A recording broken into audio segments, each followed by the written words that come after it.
This is a walkthrough video of the Customer Support Management Google Sheet. Please note that the colors, designs, and fonts may change as we update and improve our templates, but the core functionality of this spreadsheet will remain the same. The purpose of this spreadsheet is to help you efficiently manage and track customer support tickets, automate responses, and streamline your customer service workflow. It allows you to easily log, track, and resolve customer issues while keeping a clear overview of support status and priorities.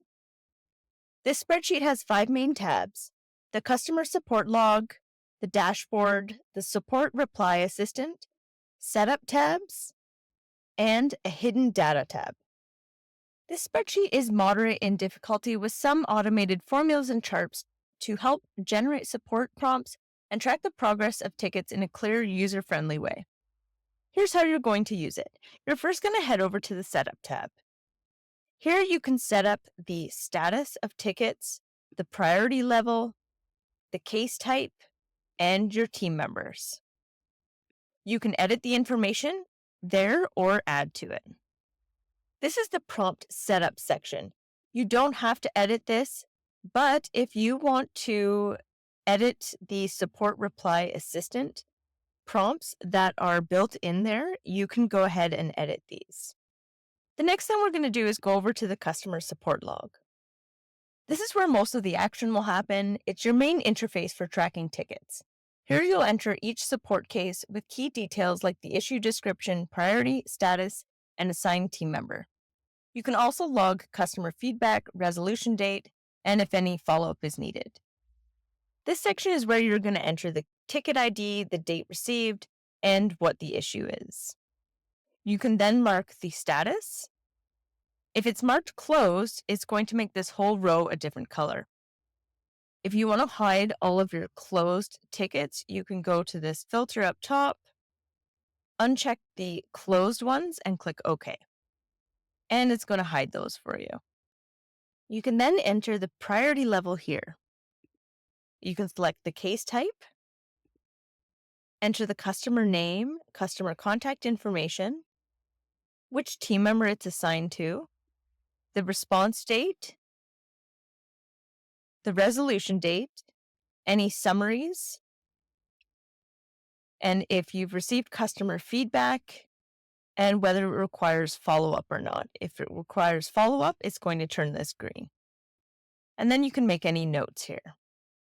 Now, if you need any assistance responding to people, you can go to the support reply assistant. In here are all the customer support types. You can edit all of this.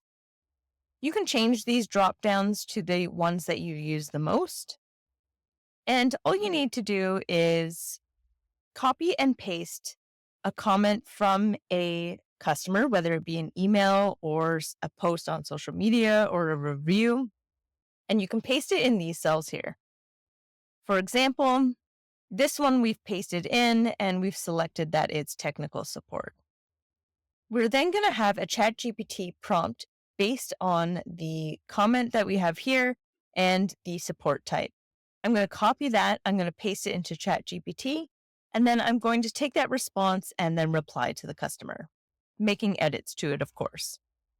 If you like any of the responses that ChatGPT gives you, or you have a typical response that you use when you say reply to a positive review, you can go into the Setup tab, go into the prompt setup, find the prompt that you want to edit, say it's this positive review one, and we can comment here that we like to use this reply as a template. So you could comment there and then paste the reply as a template. That way you're going to get consistent responses from ChatGPT that are in your voice and your tone.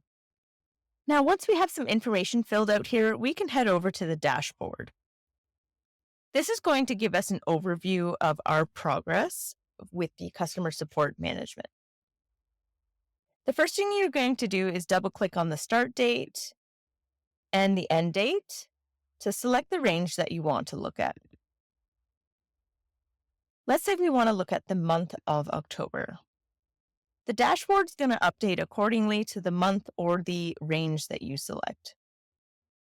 Here we can see how many open cases we have, how many require follow-up, and the average response time. We can also see the case status and priority level breakdowns. We can also look at our average response time, our team member performance, as well as the cases by type.